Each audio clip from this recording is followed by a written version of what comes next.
Welcome to the Reinventing Transport Show, the international podcast that helps you push for better urban mobility and better cities.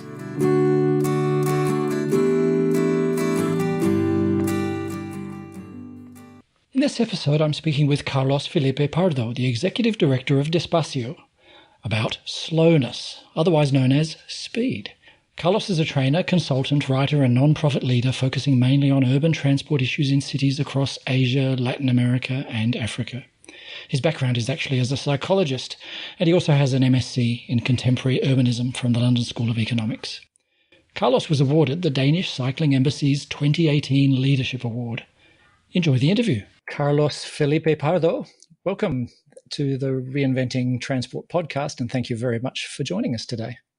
Yeah, thank you also for our weird time difference of 13 hours, and then both of us, you being early and me being a little bit late. Yes, just for the listeners' sake, Carlos is in Bogota, Colombia, and I'm in Singapore in Southeast Asia, and we're almost as far apart as it's possible to be without being astronauts. So the topic of today's episode is despacio, or slowness. Perhaps you can explain what you mean by despacio, Carlos, and this is the name of your non-profit organization. Right. There is a big insistence, actually, from our side in despacio of talking about that term. Spanish is a nice language which has different terms for going slow, lento, and despacio, and then one is more pejorative than the other. We actually had a lot of trouble when we were registering the organization, when we were getting the logo done, because everybody told us that it was the worst idea in the world to register an organization that said in its name that you had to go slow. So this is sort of part of the whole marketing of the organization and the idea. The main concept that we want is actually appropriate speeds. The problem is that that is too long to put in a sticker. So we prefer to just leave it despacio, and then everybody would ask, what do you mean by this? But essentially the idea is we want people to understand what it means to go at certain speeds. If you're going fast, why are you doing that? Are you doing that because you want to get there before? Or are you actually doing that because you think that you going faster, you will be able to achieve something else? The interesting side of all this is that for the past 10 years, even before I created the organization, I've been sort of thinking about this. There is a lot of misconceptions. There's many different ideas that people don't really grasp entirely about speeds. When somebody talks about, for example, limiting a speed in a road, they think that what is being limited is the average speed. They think that what they're telling people is that if you're going at 10 kilometers an hour or 6 miles an hour, because that's your average speed on a road on peak hours, they think that a policy to reduce speeds is actually to go slower than that. And people don't like that idea. Exactly. Nobody's talking about the average speed. When we talk about reducing speeds, we're talking about reducing the maximum allowed speed in the road or the street. That's one first thing. Yeah, we don't have a word, do we? There's a problem in, presumably Spanish is the same, but in English we can't easily talk about that in a concise way. It's a frustration, isn't it? Right. And then there's different speeds, and then there's the posted speed limit, there's the design speed limit. So there's all these different speed limits, which makes this really, really cumbersome to understand. But what we've actually found, I mean, other than the fact that we are talking about top speed, is that when you reduce a speed from, let's say, 80 kilometers an hour, which is roughly a little bit less than 60 miles an hour, I guess, if you reduce that by 10 or by 15, you're actually getting a higher average speed. This is really weird. When you make people go slower, or you don't allow them to go past a certain speed, then they'll have a better flow in the traffic. And then everybody's asking me, like, I don't understand. How come that you tell me to go slower and I'm actually going faster? I'm a psychologist by training. And then I said, well, because I'm a psychologist, then I should understand this from a psychological point of view. My answer was the human body isn't used to, like from evolution, it isn't used to going really fast. It can only perceive a certain speed. So it can only go up to a certain speed to be comfortable and to be able to react. There's a whole range of issues here, isn't there? So there's the turtle and the hare kind of parable issue of so much of travel in cities is delays at traffic lights and delays because of congestion, etc. So that a slow and steady speed can win the race, like the turtle in the parable. And then there's all these other issues of perception issues, the psychological issues, and safety issues. There's even the wider issue of the time spent to earn the money to be in the car in the first place, for example. Efficient speed, right. Everybody has sort of an automatic thinking that says, well, if I go faster, then it's better, period. It's just better. But then if you start to think about it much more, then you start understanding that actually very high speeds are not really positive for everything. They're actually positive for very few things. I always give the example. If my son needs very urgent medical attention, I won't start to say, okay, I should go slow because life should be slow. I have to go really fast.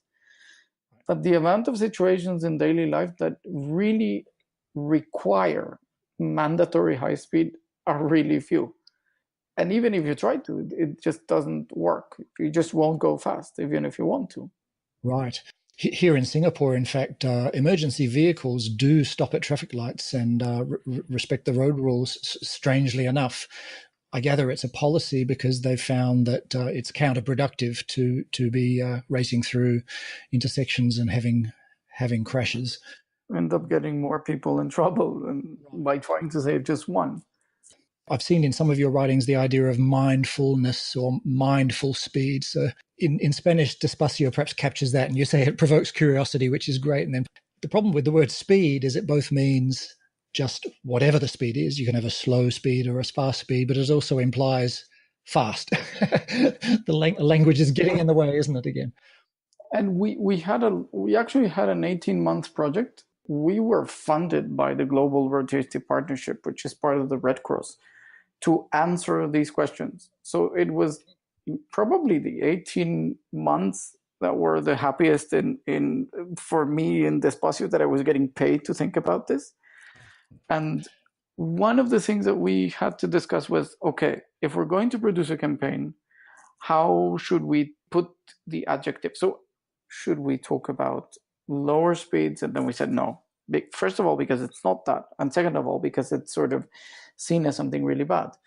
So we said, okay, should we talk about appropriate speed? And that was sort of weird. It was sort of very sort of normative. And then we started to toy with different ideas. And then we never really were able to arrive at a term that everybody would agree with. So then some people said better speeds.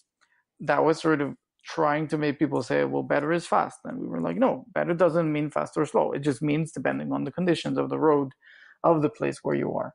It's really difficult to find the appropriate way of saying this. Yeah, after a while, we just either you get somebody to listen to you for 40 minutes and then they say, okay, so we go slow, I'm perfectly fine. But in this particular case, we were actually trying to push for regulation in government and in council and in media. Yeah. So all of them told us, do not ever say slower speeds is our policy. Nobody will even buy it because they will not even address this as something positive, and they won't even think about promoting this from any viewpoint. I wonder if maybe they're being too pessimistic, because in several contexts around the world, there have been fairly successful campaigns for low speed limits, at least in residential areas and in the kind of streets where it's appropriate. You know, I'm thinking of in the UK, there's a campaign, 20 is plenty. Across Europe, for example, there's been a lot of campaigns for 30 kilometre per hour speed limits. 30 kilometre per hour equals 20 miles per hour, more or less. And then you also have other extreme examples like the Spielstraße in Germany, which Right. is actually 7 kilometers an hour. I mean, it's very, really, it's actually, the word means a play street. That's right. It's like Woonerf's in the Netherlands, Living Street in Dutch. Yeah, and then you remind me, we when we were doing this whole exercise, we actually surveyed, we did this real complete representative sample survey for all of Bogota. And we found that most of the people that were surveyed, except for men between 30 and 35 years of age, all the rest were in full agreement of having enforcement and strong enforcement of going at 30 kilometers an hour. So basically, the 30 kilometers an hour zones or the 20 is plenty. People were very happy to hear that. And then we said, okay, so where? And they said residential. They didn't say much commercial areas, but they said residential, school areas. And then they said another thing, which we didn't expect, which was that they wanted lower speeds than 30 kilometer per hour in or near churches. So these were sort of the categories. And but when you try to push this the agenda politically, it sort of gets stalled because they think that people will be crazy and they'll just say, I just don't want this. This is stupid. I guess this brings us to the issue of the idea of a street as distinct from a road or a highway. Many people conflate the two. We've been trying to make a sharper distinction and assert that streets are this kind of place where they're places as well as movement things, whereas roads are more narrowly devoted to movement. So this idea that you just mentioned of where is the right place, I guess, is something that needs to be emphasized. And again, it's a challenge to communicate this quickly and in a compelling way, isn't it? Right. And in that whole idea of the road and the street, I mean, I had the wonderful fortune of being walking in a street in Dar es Salaam, of all places. And then I was just walking, and all of a sudden I saw two street signs, and one said Pamba Road, and then the other one right below said Pamba Street. Ah, And I said, right, that's exactly the problem. So that confusion is beyond the confusion in the word. It is a confusion in how they conceive the design of the city in the end. And it takes you all the way to all these other ideas of what is a city? Should it be sprawled? Should you have mixed land use? I mean, all these other questions that we normally think about in transportation. the idea that our objective is to make it easier to arrive and to depart and not just to move. So I guess in terms of the speeds, one of the issues there is to reframe a trip by, say a motorized trip, reframe that trip as having, say, three parts. There's the departing part. We usually think of that as just getting in the vehicle and heading off. But maybe if we reframe it a little bit, that within your own neighborhood, that's part of the departure and that can be slow. Then you've got the fast part, the line haul part, so to speak, which could be at high speed. And then you've got the arriving part. And instead of thinking of the arriving part as only that last 20 meters, we should think of it as the last maybe 1 kilometer perhaps. And again, that would be at low speed. But having low speed for the departure part and the arriving part doesn't make much difference for your overall speed. I wonder if that's helpful. Is that something that's Yeah, come up? this is actually a very nice way of phrasing it. I had never thought of it that way. So it's wonderful to get a new idea out of this. This is Ah, already useful to have this conversation. you're There's welcome. one thing related. Yeah, no, thank you. There was one thing related to that, which is when you have people sort of asking you about this, then you normally get somebody telling you, so wait, you're against high speed transit and you're against the high speed rail or bus rapid transit because it's even in the name. The bus rapid transit is rapid, so it's pretty quick. So how come? What will happen to all those people who are living pretty far away? And and this actually helps me solve it quicker. Sort of okay. Just think about this in three terms, sort of the three moments. The moment where you are starting that trip until you get in this shiny or not shiny, very quick mode of public transport, and then you go swoosh all the way to the rest of the city or where you need to go. But then you arrive and then you're in a slower place again. And then you shouldn't really worry about this because the purpose of those three legs of the trip are different. The first one and the last one is more about that connectedness in the street. One of the typical drawings of transit oriented development, so TOD, and then you can see that there is a station, another station connected through whichever transit mode, and then each of these stations has a surrounding area that is more of this slow zone, and then in the middle you have to go really quick because that's sort of the nature of that. People who use public transport are very familiar with this, and the idea that you might walk, then you're on the vehicle, then you walk again. And of course, people using public transport we're often very keen to speed up that last mile and first mile with a bicycle, or these days maybe a shared bike or a shared e-scooter, a public e-scooter. So yeah, we're familiar with that idea, but 15 kilometers per hour on a bicycle or a shared e-scooter is faster than walking, which is great, but it's still at that human speed in the streets mixed with other people, and it's enhancing that overall journey. Whereas people who are accustomed to doing most of their travel by car or motorcycle are accustomed to going at an unreasonably fast speed between traffic lights. Even if it's that last traffic light before arriving, they still want to go fast. And so if we could somehow transmit this public transport mindset of a slow, fast, slow steps in the journey to motoring. If they want to run for that first or last step of the journey, they really won't get much done. I mean, it's sort of really, really very little time. Bogota has 5.7 kilometers as an average trip distance. And when you try to sort of see, okay, what happens if I go a little bit slower? You're not really missing out on a lot of time that you could do something. I mean, with that time, you're really not. Let's think about the benefits of the slow speeds within neighborhoods, within residential areas or commercial streets or around schools, etc. That's something that people tend to underestimate, don't they? There seems to be very low awareness in the general public, especially motorists who are maybe driving a modern car which has excellent brakes, and they feel very comfortable and they feel overconfident that they can stop quickly. They really underestimate the negative impacts of their high speed and the huge benefits that could be reaped if they would go a lot slower in those contexts where slowness is relevant. I know you've made a lot of effort in your writings and your trainings to convey those ideas of the benefits of slowness in the right contexts. So yeah, I think there's two things. One is which is the right context to go at a certain speed.